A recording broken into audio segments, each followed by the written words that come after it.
Good day, Kamaster. Sa video na to, gusto ko lang i-share sa inyo itong baterya ng ating customer na si Sir. Ang battery niya ay Amaron. Ayan. Ito yung baterya na napakatibay na battery. Ayan.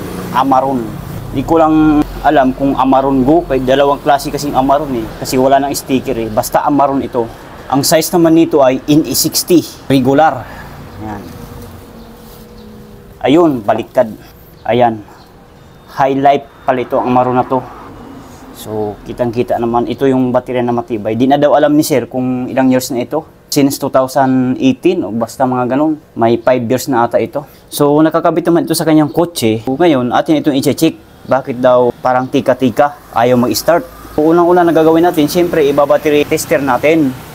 So, ito yung itsura ng battery tester. Siyempre, ang pagkabit diyan ay ikakabit natin itong kulay pula na alligator dito sa plus sign, positive. Ayan. Sa kabila, dito sa minus sign. Ayan.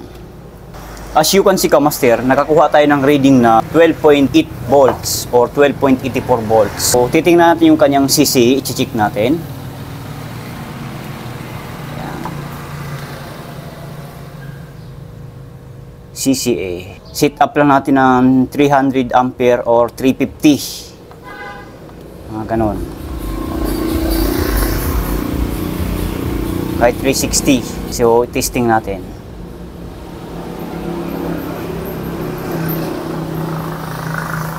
As you can see, Kamaster, ang nakalagay po dito ay good battery. Nakakuha tayo ng CCE na 365 CCA. Ang healthy ay 100%, charge ay 98%. So, good pa po pala itong baterya na ito. Bakit parang medyo tika-tika na sa sasakyan ni Sir? Ayaw na mag-start. So, gusto niya ipapacharge ito. So, ngayon, tanggalin natin. At i-check naman natin itong tubig. May tubig ito eh. Although maintenance free ang battery na ito, kaso may tubig. Kasi ang maintenance free ay iba-iba po. May maintenance free na walang tubig. Ito ay may tubig ito. So sa pagbukas diyan, ang pagbukas nyo po ay itong clutch screw, itong dulo. Ayan. So dito lang tayo mag-uuna. Ganun lang. Ayan. Pas na yan. Ayan. Pas na. Matibay ang kanyang takip. Oh. Pang matagalan. Sa kabila naman, ganun lang. Ayan.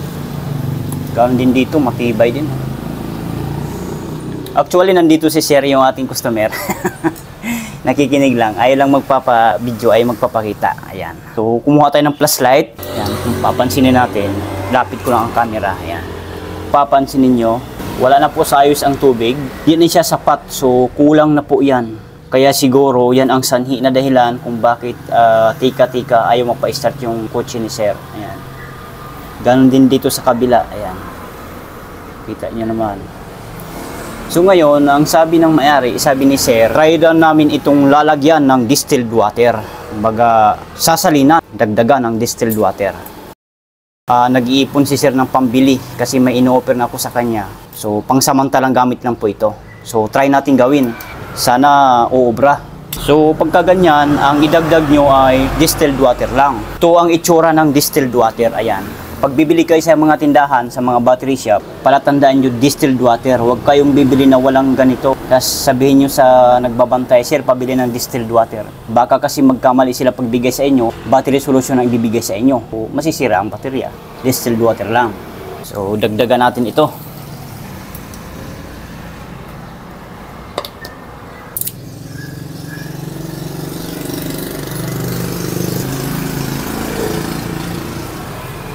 Paglagay ng tubig dito, huwag masyadong punuin. Kailangan sakto lang kasi pag naandar ang sasakyan, ikukulo yan sa ilalim, iaapaw yan pagka sobra nyo ang paglagay. Gayaan lang, yan.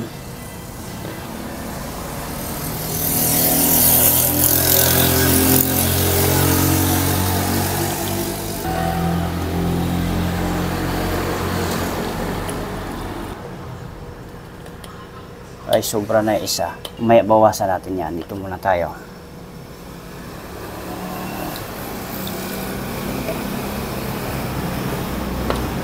Sobra na rin kaunti.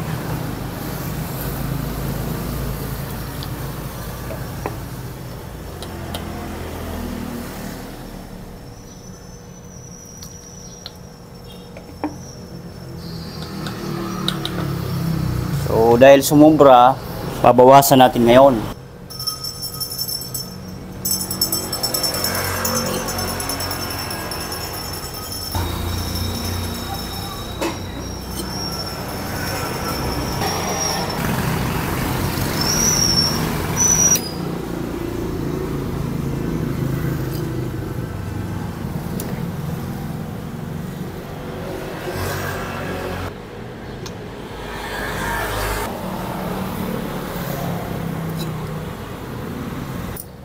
Ayan, ganyan lang po ang paglay. So ilapit ko camera para makita nyo.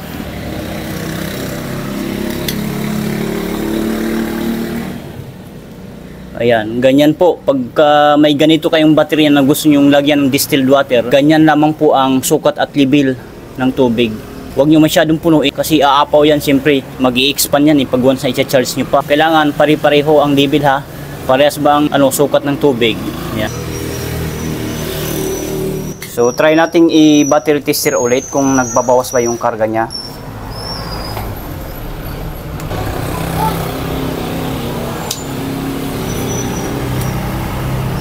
So nagbawas ng 0.2 kasi 12.84 yan kanina. So i-hydrometer tester natin kung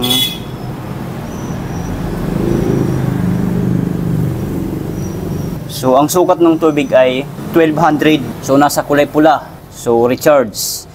Pangalawang butas 1200 din ito. So recharge pa rin niya, nasa kulay pula. Pangatlo, ganon din po, 1200, nasa kulay pula. Pang-apat, 11.75. Pang-lima, 11.75. Pang-anim, 11.75. So, i-charge natin ito. Pero di tayo sure kung makaka-recover. Sana makaka-recover ito. Try natin i-charge na ito. Dahil malapit lang ito sa charger. Iusod na lang natin. Ayan. Usodin natin camera. Medyo maluwag.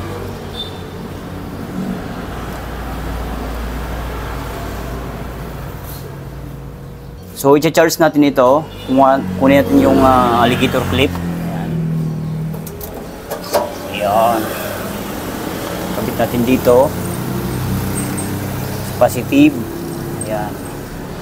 Ang pagkalagay ninyo, kailangan maganda ang pagkakapit para maganda ang karga at daloy ng kuryente. Huwag naman bastang lagay ng lagay lang. Kailangan mahigpit ang pagkakapit ba. Tapos ito naman sa kabila. Wala dito. Dito yung ikakabit sa negative. Ayan. Yan. Kailangan mahigpitin po ang pagkakapit, ayusin ang pagkalagay. Huwag basta lang ikakabit ng kabit. Tapos lagay natin dito, biruan lang. Suwan natin ito.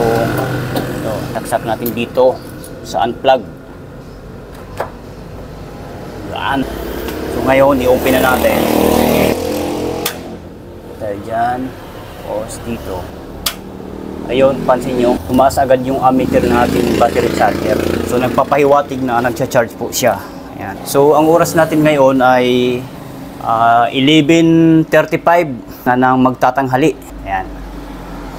So i-update ko kayo bukas kung kailan po ito ma-full charge. May karugtong pa po ito, hindi pa tayo tapos. So standby lang muna tayo. 19 hours later. Ito na po mga kamaster ang latest update sa ating china-charge kahapon ng magtatanghali. 11:35 ng umaga. So ngayon ang ating oras ay, pakita ko sa inyo, alas 5:35 na umaga.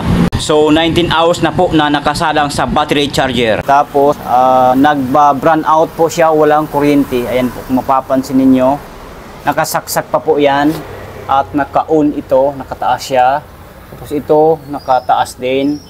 Tapos hindi po tumaas yung ating ammeter charger, nasa baba po siya. Ibig sabihin, walang kuryente, hindi po yan ang charge. Nagba-brown out po kasi ngayon lang. Tsaka kung mapapansin yung switch ng aking ilaw, ayan, hindi po yan nag-ilaw sa ilalim. Nag-iilaw po kasi yan kapag once na may kuryente. So i-open ko po yan. Pag i-open po kasi yan, ganyan. Yan, open na po yan, naka-open na yan. So ito po ang ilaw sa harap ko, ayan. Kung mapapansin ninyo, hindi po siya nag-iilaw, ayan. Patay pa rin po. So ibig sabihin, burn out nga talaga. Ayan, hindi po siya nag-open. Ayan. So papatayin natin. Kasi walang kuryente. Yan. So, sabay-sabay na nating aalamin kung ito po ba ay full charge na. Sana magiging okay ito, successful ang ating gawa na dinagdagan natin ng distilled water para po hindi muna si sir makakabili ng bagong baterya kasi mahal po ang mga baterya ngayon. Sana okay ito, makarecover habang pansamantala nag-iipon si sir ng pambili. So, tatanggalin na natin muna ito. Yan. Yan. Iba-battery analyzer natin sa negative at sa positive. Ayan. As you can see, Kamaster, dahil mainit-init pa it, kaba-brand out lang, nakakuha tayo ng reading ng voltage sa baterya ay 13.12 volts. So, ayan, pababa siya ng pababa. Tapos, silipin natin yung kanyang CCA. Kung babasahin na ba ito. Isi-sit up natin ng mga 300 amperes. I-sit lang natin ng 300 amperes. Ayan. Kahit 360. 365. Ayan. So, i-testing na natin.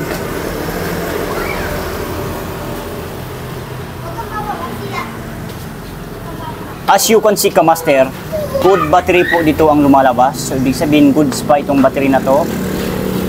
Ang CC niya ay 360cc na lang. Ang healthy ay 97%. Ang charge ay 98%. So, good battery pa rin siya. Naka green light indicator. So, ibig sabihin, good battery nga. So, next, susukatin natin yung 6 na butas. I-check natin yung specific gravity ng battery. Kung tunay ba na goods talaga. Kung mag 1250 na lahat yan, goods na. Gumamit tayo ng battery hydrometer. Ito po ang itsura. So, mag-una tayo pagsukat dito sa positive.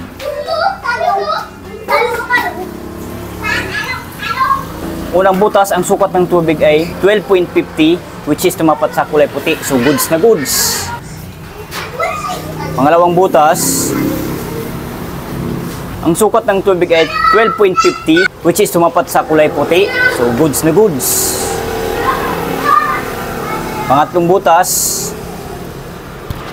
ang sukat ng tubig ay 12.50, which is tumapat sa kulay puti. So, goods na goods pa rin.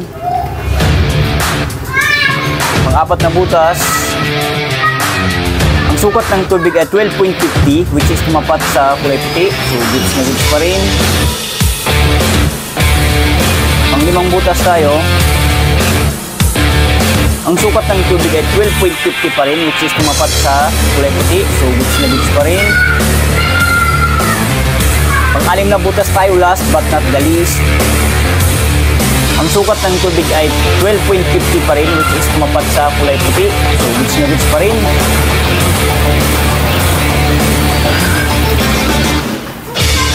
So, overall, ang status sa baterya na ito ay goods battery pa siya. Hindi pa ito sira. Sana nga lang yung pagka-goods battery niya ay mapa-start yung sasakyan ni sir. Yun lang. Ganun lang kasimple ang pagdagdag ng battery na nagkukulang na sa tubig, wala na sa ayos ang level. So pagka may mga ganito kayong baterya na kulang na sa tubig, dagdagan nyo na lang po ng distilled water. Okay? So yun lang. I hope na nakatulong. Kung nakatulong ang ating video, please give me a thumbs up. Paki-subscribe na rin ng ating YouTube channel, Battery Master TV, at ma-hit ng all para ma-notify kayo kapag may new videos akong ina-upload. Bye!